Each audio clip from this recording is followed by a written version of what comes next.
So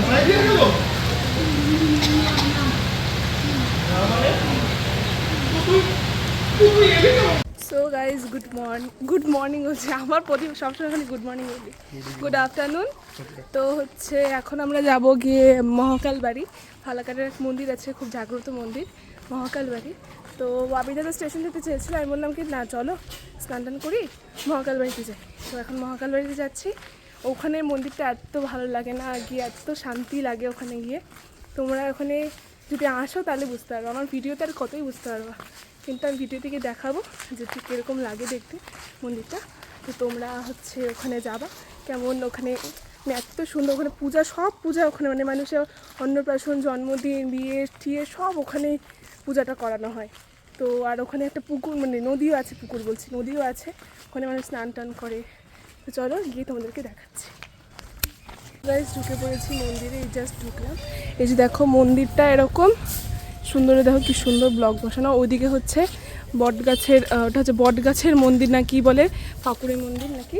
আর সামনে পুকুর আছে, আবার পুকুর বলি রে, নদী আছে, নদীর ওখানে বসা জায়গাও করা আছে। দেখো তোমরা, গিয়ে দেখাচ্ছি। সো গাইস চলে এসেছি হচ্ছে মন্দিরের ভিতরে।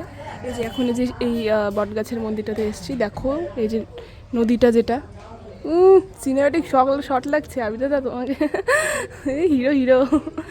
তো ওখানে সবাই বসে টসে আছে, ওখানে যে বসা জায়গাটা আছে। তো আমরা এখানে আসলাম, এখানে একটু ফাঁকা দেখে খুব ভালো লাগে, খুবই ভালো লাগে।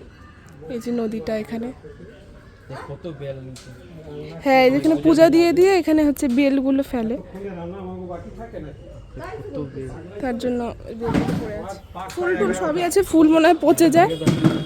হ্যাঁ এই যে চলো দেখাই তোমাদেরকে পুরোটা। এখানে হচ্ছে মন্দির, এখানে উপরে ঘন্টা করা। এটা না, এটা নতুন বলা চলে না, এটা হয়েছে অনেক দিনই হলো, তাও এটা নতুনই লাগে, পরিষ্কার পরিচ্ছন্ন করে রাখা হয় তো তাই। এই যে ঠাকুরগুলো, এই যে বট গাছটা, বট পাকুড় না, এটা পাকুড় গাছ বট। হ্যাঁ এই যে যেখানে এই গাছটাও এরকম, কি সুন্দর না সত্যি, এই সৃষ্টিগুলো ভালোই লাগে দেখতে। সুতা বাঁধা এখানে কত,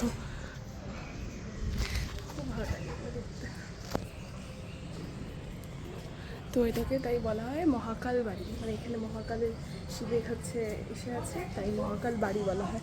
অনেকটা এলাকা জুড়ে দেখো, এটা খুব ভালো লাগে দেখতে। একটু ঘোরা যাক, একটু ঘুরি, তারপর তো আমাদের সাথে আবার আসছি। নদীটা এখান থেকেই নামতে হয়। এখানে আমরা যখন, আমাদের যখন কালী পুজো হয়েছিল এখান থেকে, মানে তুনাদের ঘরে যখন কালী পুজো হয়েছিল এখান থেকে ভাসানো হয়েছে। এই যে ওরা স্নান করেছে, তো দেখি একটু নিচে নামে চলো। তো গাইস এখন আমরা ওই হাফিজাদের একটু ভিডিও বানিয়ে দিলাম, এখন আমরা বাড়ির দিকে যাচ্ছি। রনিতার সাথে দেখা হয়ে গেল, তাই রনিতা চলে এসছে। তো চলো যাই আমরা, তো ওখানে ঝাড় দিচ্ছে, আর উপরে উঠলাম না। তো চলো যাই, বাড়ির দিকে যাই আমরা। খুব ভালো লাগলো, এত সুন্দর না জায়গাটা, তোমরা না আসলে পরে বুঝতেই পারবে না। তো চলো যাই, গিয়ে তোমাদেরকে আবার দেখাচ্ছি। তো আমরা বেরিয়ে গেছি মন্দির থেকে, এখন যাচ্ছি বাড়ির উদ্দেশ্যে। তো চলো যাই বাড়িতে, বাড়ি থেকে লাঞ্চের সময় সুন্দর একটা ভিডিও বানিয়ে দিল, থ্যাংক ইউ। আমি হচ্ছে আমার হচ্ছে আবিদাদা চ্যানেলটাতে গিয়ে, মানে আবির অন এয়ার, আমি ডেসক্রিপশন বক্সে আবিদাদা চ্যানেলটা আমি দিয়ে দিব। চ্যানেলে গিয়ে, না ইউটিউবে তো ছাড়বে না, ইনস্টাগ্রামে গিয়ে আবির দিয়ে বলে সার্চ করবেন, আবির অন এয়ার। ইনস্টাগ্রামেও আবির অন এয়ার, হ্যাঁ দেখ তো ইনস্টাগ্রামে বলে আবির অন এয়ার, হ্যাঁ প্রোফাইল, হ্যাঁ আমার প্রোফাইল আবির অন এয়ার। ও তো যাই হোক, ইনস্টাগ্রামেও তাহলে হচ্ছে আমি দিয়ে দিব ইনস্টাগ্রাম হ্যান্ডেলটা।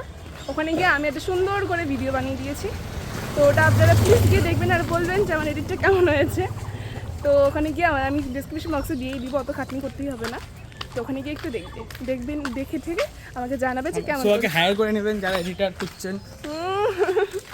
আরে না, ভালোই লাগে, আমারও এডিট করতে বেশ ভালোই লাগে ব্যাপারটা।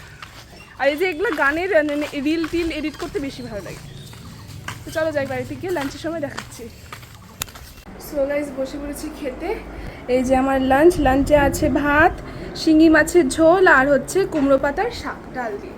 আর এখানে নিয়ে এসে বসলাম, অনেকে এখানে হচ্ছে ফ্যানটা আছে, ওই ডাইনিং টেবিলের ওখানে ফ্যানটা নেই, বাবাই মা ওখানে বসেছে, আমি এখানে এনে নিচে বসে আমি এখন খাবো। আমার মানে এত গরম লাগছে, গরম থেকে আসলাম না, তাই আমি দেখি মা ভাত বেড়ে ফেলেছে, নাহলে আমি হচ্ছে একদম মুখ টুক ধুয়ে এসেই বসতাম।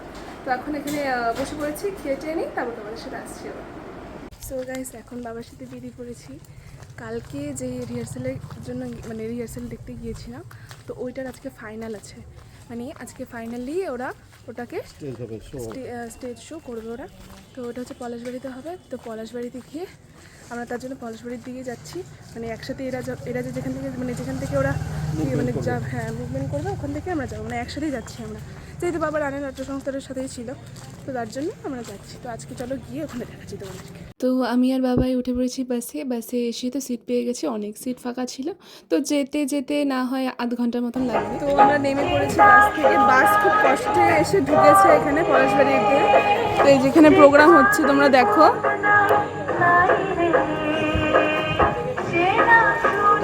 আর এখানে যেখানে নাটকটা হবে, তো সেখানে এসে আমরা সবাই মিলে বসে পড়েছিলাম। বসে দেখছি যে পিছনের চেয়ারগুলো ফাঁকা, কারণ কি এখনও সবাই আসেনি। শুরু হওয়ার কথা ছিল এই 7টা নাগাদ, কিন্তু শুরু হতে একদম অনেকটাই দেরি হয়ে গেছিলো। তাই আমাদের নাটকটাও অনেকটাই লেটে ছিল, কারণ কি সেকেন্ড নাটক ছিল। তো ফার্স্টে একদল গান করলো, তারপর এই বাচ্চাগুলো নাচছে। নাচতে আমার একটা জিনিস খুব খারাপ লাগে, যে ওরা নাচছে আর তখনই বারবার গানটা অফ হয়ে যাচ্ছিলো। এমন নাচের মাঝখানে কিন্তু গান অফ হয়ে গেলে খুব কনসেন্ট্রেশন নষ্ট হয়, তোমরা তো বুঝতেই পারছো। আর এমনিতে ছোটো বাচ্চা মেয়ে, 3বার ওদের এরকম হয়েছে। আমারও খারাপ লাগছিল ওদের কথা ভেবে। তো একদলের নাটকটা শুরু হয়ে গেছিলো। এই নাটকের নাম ছিল রক্তের দোষ। 12 থেকে ওরা এসছে, প্রত্যুষা নাট্য দল থেকে মেবি। তো ওদের নাটকটাই আমরা ফার্স্টে দেখছিলাম। তো আমাদের দলের মেম্বাররা হচ্ছে পেছনে গ্রিন রুমে হচ্ছে রেডি হচ্ছিলো। তারপরে যে শুরু হলো ফালাকাটার রানা নাট্য সংস্থার নাটক, তোমরা একটু দেখো। বন্দে মায়া লাগাইছে